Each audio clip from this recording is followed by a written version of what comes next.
You actually paid other agents over $120,000 in referral fees in one calendar year?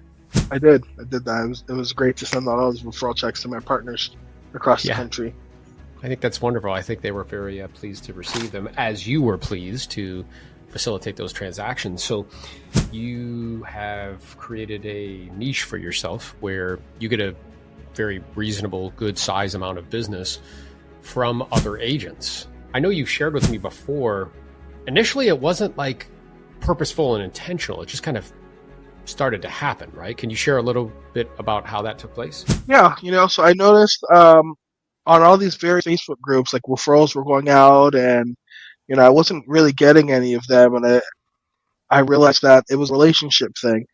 And this also happened by mistake because during the pandemic, I was sick and tired of being home like everyone else, and I noticed that there were still conferences going on. There were still I'm part of young young professionals group, and they were doing launches and many local events. So I would travel the country to go to these events, or I would even just travel just to travel because flights were literally like $30 at that time. So I would just go two, three, four times a month even to a new city.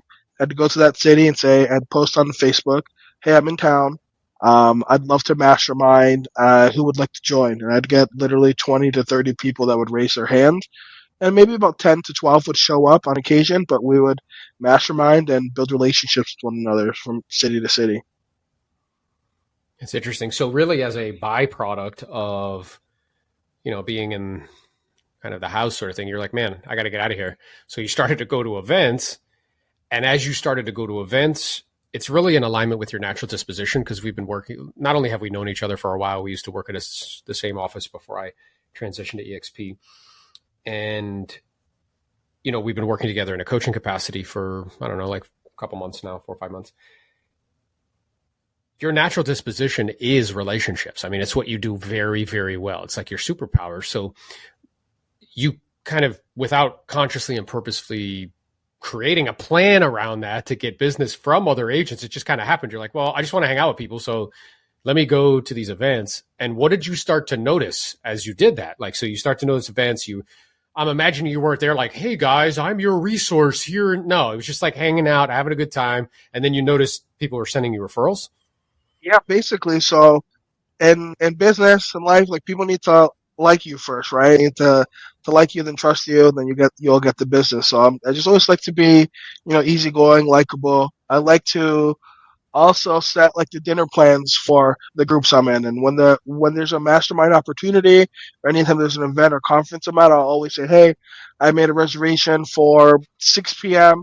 I have some space. Who would like to join me or join us for dinner?" So I'm always the guy that has reservations planned, so other people don't have to think about it. And people now know basically from city to city that I go to when I'm at an event, like, hey, let's figure out where Darnell is eating. Let's join him, or even if we can't join him at his time, we know that's the place to be or the place to eat at in town. So it's kind of like just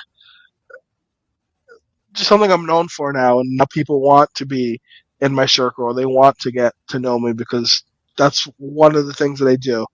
And they now that they know me and like me, then they always make me aware of opportunities, whether it's their own opportunity that they have to for a client to refer me, or someone in their office, or somebody in a Facebook group, because now they've met me in person. I'm not just some person on the internet that they're tagging. Like they've conversation with me. They're in relation with me. So that's greatly helped me grow my referral business. Yeah, that's interesting to me because, what I share with people, it's the same thing. It's just perhaps with a different kind of client, but it's relationships plus value over time. So a lot of people approach me and they're like, man, how have you attracted like 200 and, whatever, 12 agents in 17 months? Well, it's precisely that. It's relationships plus adding value over time. So the value that you were adding in those circumstances is convenience. They don't have to think about where to go or where to go. You're like, hey, I already made these reservations, right? You're already putting together groups of people and making it convenient for them to show up. And then while they're there, you meet them in the physical form. They get to talk to you and decide if they like you and if they trust you. And then when it comes time to do business, you're the person that they think about versus somebody else who's just, I don't know, sending, we've all received as agents those monthly things like, hey, I'm your agent in Naples. If you have a referral, send it. And what I'm aware of is like, I would get those all the time. And like, I don't even look at that stuff, right? I just blow right past it. Unsubscribe. Yeah. And I think the mistake that people make is that they think that they can do high tech without high touch. And what you're really describing to people is high touch. Oh yeah, I'm very high touch and not very high tech at all. Like I'm embarrassed to say I don't have these people on an email list as of yet. I have them all organized and segmented, but I haven't implemented that yet. So that's my thing is providing value, whether it's in on Facebook or Instagram, and a lot of these different private group chats that I'm in, many of which that I formed at these events for on different topics. But it's just to provide value in any way because like you said, we all receive them. We receive these emails like, this is what's going on in Arkansas, or I have this open house today in Washington State. Like, how does that benefit us?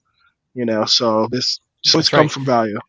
Yeah, and what comes up for me, I know that's one of the things we've discussed, like on coaching calls, is like, hey, get them all in one place, and then coming up with creative ways of adding value. Things like, hey, I was just at this event because I know you go to a lot of events. Here's my one takeaway. Hope it helps. Or, hey, I was just on a call with my coach and we discussed this. I thought it was interesting. I wanted to share with you. That's far more valuable than Darnell sending you an email once a month that is a templated email that is not unique in any way. And it's like, hey, remember me. If you have referrals in Orlando, please call me. Like, it's not really adding value in any way. And it's not going to cause you to stand Well, out. not at all. Not at all. Or it's the opposite. You decrease your value. Or when I receive those emails like, hey, I'm your referral partner in X city, we offer 30, 35, 40% referral fees. I'm like, you're trying really hard. You probably honestly are not that great. And I don't feel comfortable sending you someone if you're willing to give away that much of your earnings. So Yeah. that's also a red flag. Yeah. And then what comes up for me is the other thing we talked about too, is instead of just having, some email with that information, but you sending a video, perhaps a bomb video, where there is a thumbnail that's automated and they can see you again. They're like, oh yeah, that's Darnell, man. Like I that guy's awesome. He's the one who scheduled the party and stuff. And like, we all got together, or he scheduled the dinner. And then you can speak to them and tell them like, yeah, I was just at this event and I wanted to share this with you because I think it would be helpful. I dropped below a link to a video, or I drop below a link to my notes, and hope that it can help you in some way. And again, if I could be a service and add value to you or your clients in any way, just let us know. Thanks so much. Make it a great day, sort of thing. And that's far more valuable, 10 times more valuable than just this like, hey, I'm an agent. Hey, I'm an agent. Hey, I'm an agent. I'm gonna actually do that today once we're done with this call, since I'm already in my space to record. But something I also do too, I for a lot of these events, unless it's like a major conference, I'll actually look for the group that is doing a shared Airbnb, for example. That would be 5, 10. I went to an event this past week and there was 16, 17 people in a house. Like, there was a 15-bedroom house. So it worked, and it was kind of like the real world almost, but everyone got along and it was a great opportunity to build really strong relationships with these 14 other people from across the country. So it's always a risk, but generally it's generally a good group. So like, I planned 2 different events at the house. One of them was a breakfast. I cooked everyone breakfast. Made sure that they know, hey, this is the time we're coming out for breakfast. And after our main event, the reason why we were in town to begin with was I kind of had like a networking event, you could say, after the event where I hosted a barbecue with some of my housemates and like we prepped everything the day before. So once we were done with the event, we could come home. So it kind of makes me like the center point. Like, if you want to get anything done, you want to socialize, you want to network, like you have to be in good graces with Darnell to be invited to these opportunities, right? So, and since it's only been Yeah. a couple of days since this event, I've already received 1 referral and I've sent out 2 for just with this group alone. Yeah. I think that's awesome. So I wrote down a couple things. Like, one, you're becoming the super connector. So you're making yourself kind of the center of the social interactions. You're sharing a particular skill set that you have, which is cooking. and you're also adding value because it's convenient. Somebody else doesn't have to do it. Somebody's going to have to do it. And as such, again, you're formulating relationships. The other thing that I want to talk about too, and then we'll get into some of the kind of misnomers that people have. What I'm aware of is you're playing a long game. And I think people have a tendency to want to play short games. Like, what can I do right now so I could do a deal, because they're in a kind of scarcity mode, like they need money to pay bills. But they don't recognize like long games take a while. To cultivating relationships with people is a long game. You know, it may not happen like right away. It's multiple touches over an extended period of time. So what caused you to realize, is it just your natural disposition because that's your main form of stuff? So, you know, like the way I grew my business was just people I didn't know, right? Just kind of, you know, hammering the phone 6 hours, you know, 6 days a week, 3 to 4 hours a day for a very long time, you know, 16, 17 years. You have a different approach, which also works, right? So I think that there's many different ways to make money.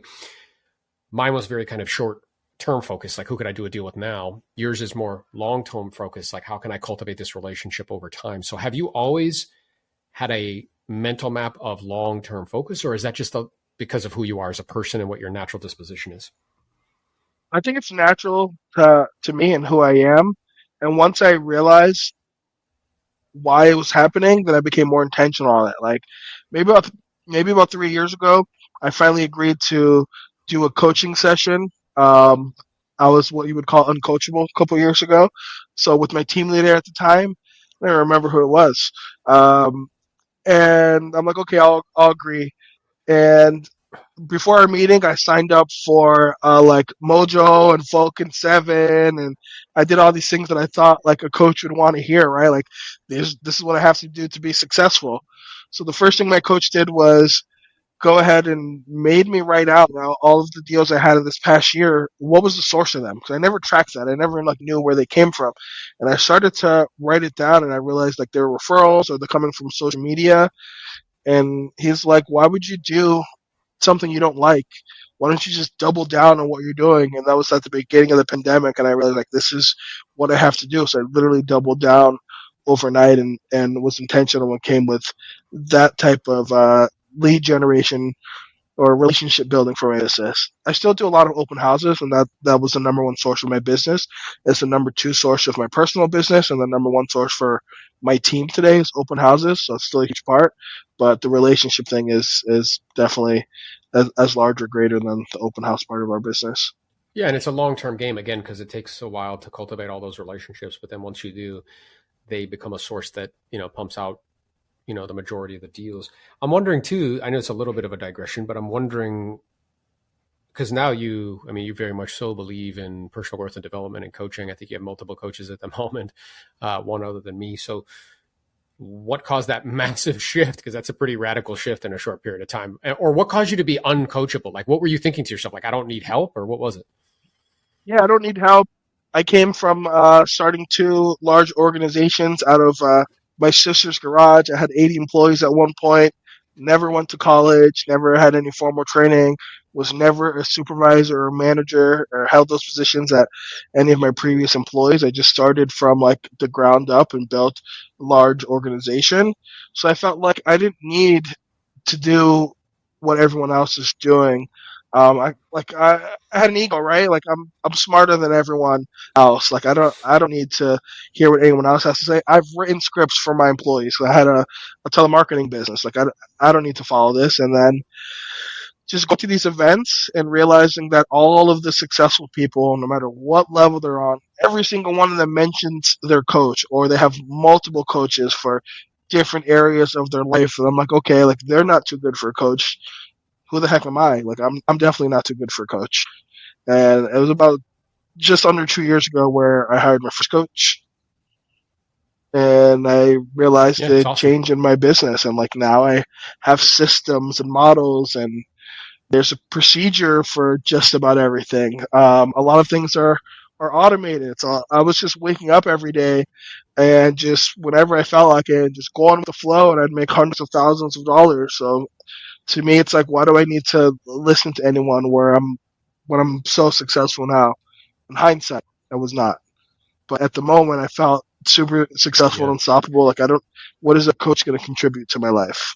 Yeah, it's funny you say that, dude. I remember, and I appreciate your authenticity. I think a lot of people will relate to that. I remember this guy I was talking to where he was reaching out to me as far as coaching, and his initial response was similar to yours. That a couple $100,000 in income, I'm super successful. Why do I need anybody's help? You know what I said to him? I was like, dude, that's what my tax bill is. Like, why are you imagining that you're like, Matt? And that wasn't an ego thing. It was just a general like observation. Like, why am I imagining like I made it? And even me, like as a, someone who people look to for coaching and guidance, I currently have 4 different people in my life that I would perceive to be coaches, one for business, one for my physical health, one for taxes. Right. So I always have to be constantly learning and growing. Otherwise, I'll go backwards. So let's talk about, I know you go to large events that are put on by either franchises or things of that nature, but you also do a lot hyper local. So talk about the differences between those events and also how someone might perceive the local thing. Like, why are you meeting with local agents, bro? Like, they're not going to give you any referrals. So I love both. I love the large national event. I love the small national events, and I love the local events as well. And I go to each one for different reasons. And to be honest with you, these days I don't really go into the sessions anymore. So I've noticed it's like the same things on repeat, just with different titles and different people, but it's always the same information. We know what we have to do. So I'm there just to be face to face, belly to belly with people, either my current partners and friends, or I'm there nurturing new relationships or people that I want in my circle or circles that I want to be in. So that's why I go to the national ones, because there's literally thousands, anywhere depending on which conference I go to, anywhere from 9,000 to 18 to 20,000 agents from across the country there. Then I would consider it a medium sized event. There are about 600 to 1,000 agents. I go to 2 or 3 of those a year. And same thing, you get to more one on one time with people. You get to see each other more frequently because it's a smaller venue, right? There's usually only one room. There's not like dozens of training rooms and conference rooms to go to. So you get to spend a lot more one on one time with people. You pass each other a lot, get to know one another. And then the local events. Local events are great for multiple reasons. Sometimes I do generate referrals from there because not everyone is willing to work the same radius as you are. So if they know that you work in an area, they'll give you the deal. Even though they're only 30 minutes away from you, they don't necessarily want to travel somewhere that you may want to travel. So I still get local referrals, but it's also just great to build relationships with local agents because these are the people that we're doing deals with. So once I see a listing that a buyer likes and I know the listing agent, or we sit on a board together, or we've met at an event, that's a quick phone call, right? Like, what do we need to do to get this client under contract so we can work together? And vice versa. If I have a listing, I see an offer come in or receive a phone call from someone I know, like you're more than likely going to want to make it work with that person because you know them, you like them, it's going to be, typically a smoother transaction. So all of the 3 different types of events I mentioned all have their own unique value to me. I understand the big events because these are people from all across the country and in different states who may have people that are moving, let's say, to South Florida. So, perhaps there's referral opportunities. At the same time, those are very big in nature. So the amount of kind of direct, meaningful connection you can make with people is probably going to be a little bit smaller. The local events, because of the size, you can connect at a higher level and get to know people, formulate stronger relationships.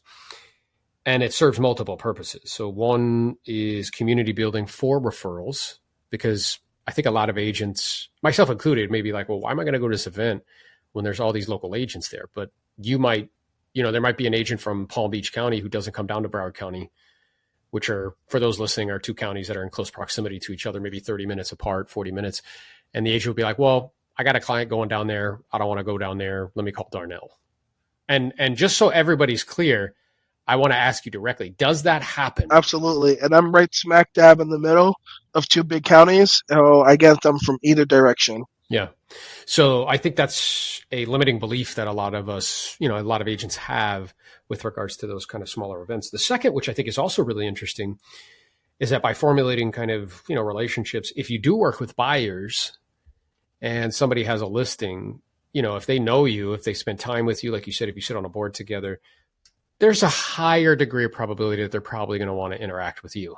Absolutely. And as such, kind of go out of their way to try to facilitate that, which not only serves you personally, but more importantly, serves the client at a high level because it increases the chances you'll be able to get your offer accepted. Yep, I would agree.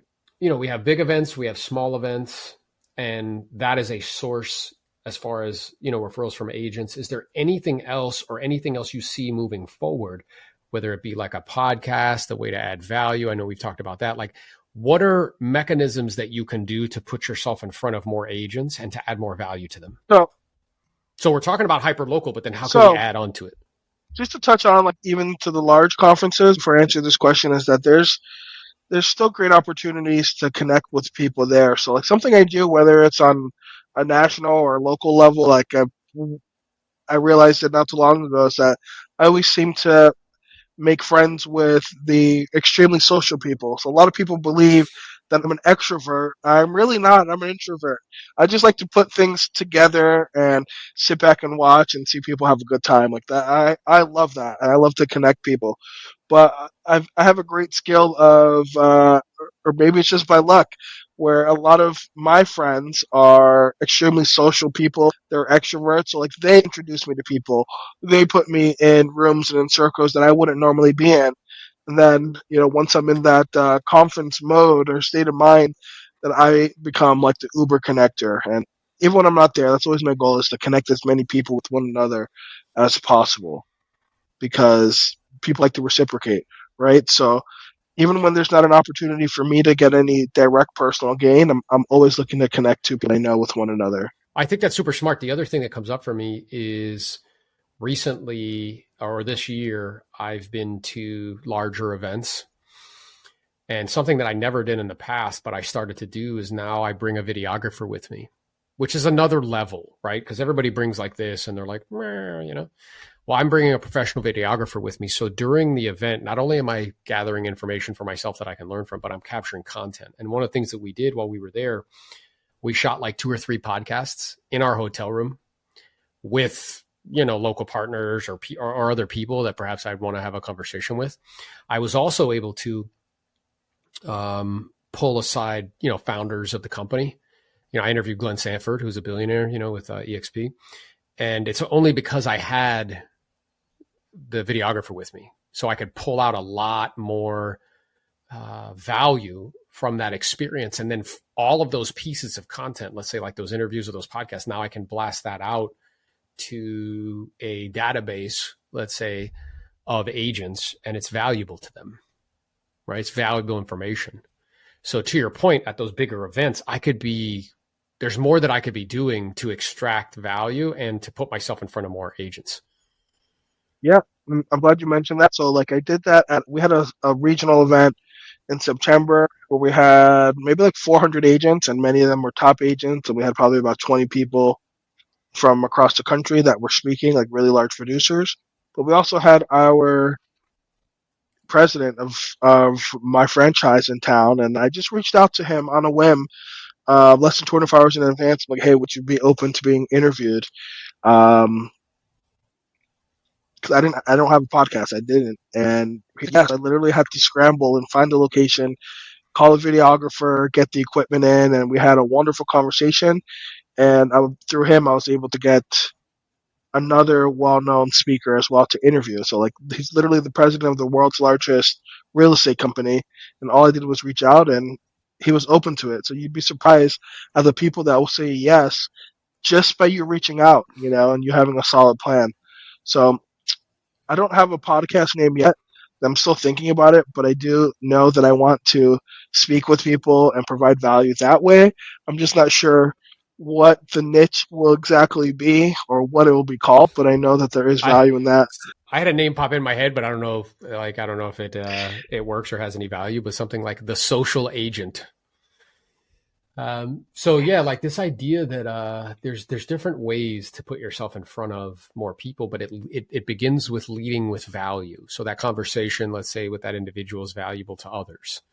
Yep. Right. And media, what I've been sharing with people lately is that skills plus media scales exponentially.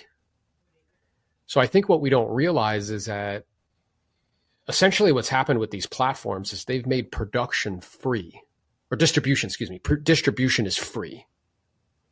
Where it used to be, in order to get your message distributed, they were gatekeepers and you had to pay a lot of money to be able to distribute the message. You don't have to do that anymore.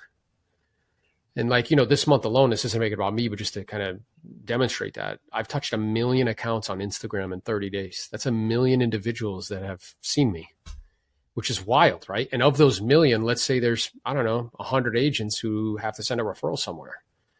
Well, if they see me frequently enough, they know, like, and trust me. So what you're saying, you can do in two worlds. You can do it in the physical world, which you're very, very good at, right? With flying to geographic locations, spending time with people, being the super connector, adding value, getting to know people, right? And that works. It's awesome. It can be magnified in the digital world because then that is much more scalable, right? Because that can go anywhere there's an internet connection, and inputs and outputs are disconnected. So in other words, like if I go to one event, like I might get like one input out, right? It's like a 1-to-1 ratio. Well, you can post one thing and have 30,000 people watch it.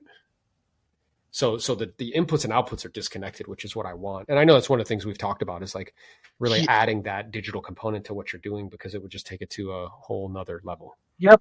I'm working on it now, thanks to the creative company. And I'm filming content. I'm just creating a library right now. I have a couple of other podcasts I've done that we're taking snippets out of. I just want to make sure that I have a sizable library before I begin, because I want to make sure that I'm consistent with it. So I had an interesting conversation, two conversations this past week. One of them was with a friend from Wisconsin, of all places, and she created a local Instagram, and she's phenomenal results. But the only reason she created it because another friend of mine from Illinois told her that she should do it. She needs to be the resource, right? So like we can't just post like, "Hey, look at me, I'm this awesome agent. I just sold this house," or "I just put my buyers under contract," or "I have this open house." They're doing community related stuff, which is like something I love and I have a passion for, and I do it on a low quality scale, low quality basis anyway. So now I'm going to be intentional with it, and I'm starting a local page to showcase, what's going on in town. Just to be that person in town that shares what's going on, like restaurant reviews, events to do, parks, museums, things of that nature, attractions to see. And my friend posted it yesterday from Illinois. He's been consistent for the last month. He's only had this page for 6 months, but he has nearly 400,000 views just for being consistent in 4 months, because he's able to get his word out there on a much larger scale doing it that way versus saying, "Hey, do you want to buy or sell a house with me?" Like, the public doesn't want to see that. That's how he provides value. A couple things come up for me. One is, personally, what my guidance would be is to not separate those pages. I would have them be the same. Like, you are the brand and you are the business. So I'd be posting that content on your personal thing. The other thing that is true is that people confuse the term social media, because at first it was that it was on the social graph, meaning like, okay, what are my friends doing? What are they watching? Right. But because of TikTok, it's no longer on the social graph. It's on the interest graph. So TikTok only puts things in front of you that you are actually interested in seeing. So most people do media wrong. They're still doing social media when it's not anymore. It's media. And when you think about media, like if I was to ask you to name media companies, you'd be like, okay, like, I don't know, Disney, that's a media company. It's entertainment. Netflix is a media company. The news, for the most part, is media, but half of that is entertainment, So, but most people are showing pictures of where they are and what they're eating. And it's like, guys, that's not media.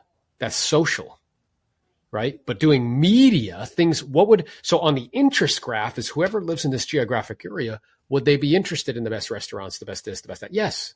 That is the interest graph. If somebody's moving to a geographic area, would they be interested in what's the schools like? And if you interviewed the local principal, and if you, interviewed the chief of police, and if you do all this other stuff, yes, because they're interested in that. Right. And then to your point, and it took me a while to learn this. It took me about 15 months to learn it. And once I figured it out, then we saw explosive growth in that geographic, in that, not just geographically, but also in, just everywhere. And by growth, I mean the amount of accounts we're reaching and the amount of views that we're getting on a regular basis.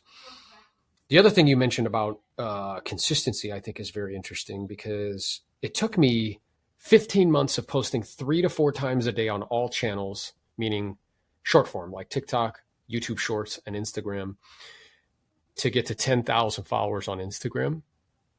And then once I got to 10,000, it only took me 2 months after that to get to currently we're at 34,000. And what I don't think people recognize, there's 1.6 billion Instagram accounts. There's only 116,000 that have more than 20,000 followers. I know it seems like it's a lot, but it's not. Same thing is true on YouTube. There's only, out of 150 million channels, there's only 10 million that get more than 1,000 subscribers. That's it. So the barrier to entry is consistency. These platforms are like testing you. Can you consistently and reliably deliver content, media that is both fun and entertaining, that people want, that they're interested in, that they want to watch? And if you can, then you get rewarded disproportionately for your efforts, right? So I think it's understanding that and then seeing is that something that it's worth investing in. Because one of the things that people say to me all the time, Darnell, is like, oh, well, how do I know that if I post this thing, I'm going to get a deal? And I'm like, dude, you're thinking about this wrong. This is a long game. Exactly what they say to me. And I've had agents, local agents, friends, colleagues in the office that have tried to shadow me and come to the events that I frequent, and they drop quickly and they say the same things. I didn't get any business. I went to 3 events, I didn't get a single piece of business, and it's not a short game. It's not something that you're going to necessarily see results from right away. And just being there, it's not going to get you the business either. Like, what did you do to cultivate this relationship? What value did you provide to this person or to this group? Just being there is not enough. Yeah, it's like a reoccurring theme is where you have to add value, right? It's kind of like what you said to me. You're like, well, when you reached out in terms of coaching and stuff, I'm like, well, I know you have a lot of options at your disposal, so why are you reaching out to me? And you're like, look, dude, you're in my market, you're local, and I've watched you do it. I know it's legit. So the value, right? It's relationship plus value over time. And that's the thing that people don't, like you said, they think like, oh, just because I'm here, then I deserve it. Like, no, dude, like you gotta demonstrate value, tremendous amount. Oh yeah. For someone to be like, yeah, Darnell's the guy. Yep. I've proven myself. People know that if they send me business, if there's a possibility of getting closed, that they're going to get closed, or I'm going to come up with a creative solution to make it happen. I'm going to communicate with them so they know what's going on. They're going to have, updates as well for major events for the transaction, so they can feel like they're a part of it also. They get to congratulate their buyer, seller, whoever it is that they sent over my way. So that's a big part of it as well. Once I've established the trust. Makes total sense to me because you actually, when they do send people to you, you deliver. Like your deliverable is legit and you are smart, hardworking, and you have a high level of integrity. So I know you've also taken kind of leadership positions, which is something that I never did. Like people would ask me to do that all the time, and I'm like, nope, I'm good. You've chosen to do that, like leadership positions in like young professionals and like things of that nature. Can you talk a little bit about the logic behind doing that? Because I know that those are volunteer. We talked about this. Those are volunteer positions, right? Volunteer positions. So as we know, like oftentimes, like being a realtor is rather lonely, right? So I got involved in these organizations mostly at the beginning for the social aspect, and also to be around other people that want to think at a high level and want to grow. Generally, in these organizations, that's the mindset. Like, how can we be better? And this is a different class of agents, different class of people than you're gonna find sitting around the water cooler at your office saying how horrible it is and this job sucks, or like this they can't get through with this rebuttal. So I got involved in that, like I said, for those reasons. But as a byproduct, like it's also helped my business. Multiple ways. It's helped my business because it's forced me to learn and to be a better person and a better agent.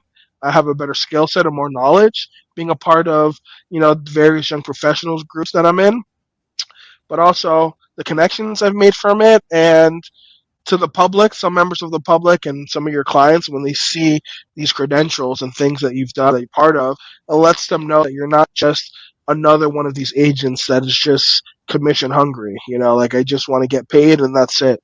So they see that I'm involved with other aspects of real estate, and it just gives me additional credibility, especially when I'm competing against other agents. When I show them my resume and they're comparing with another agent, oftentimes sellers and buyers like that.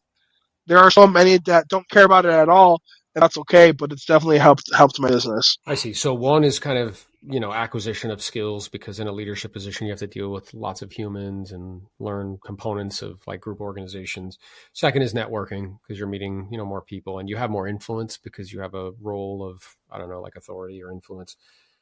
And then the third is a byproduct, is sometimes, not always, but sometimes it makes a difference in terms of conversion of opportunities, where if you're competing, somebody has, Yeah, not that often, yeah, but yeah, because they don't know what like YPN is.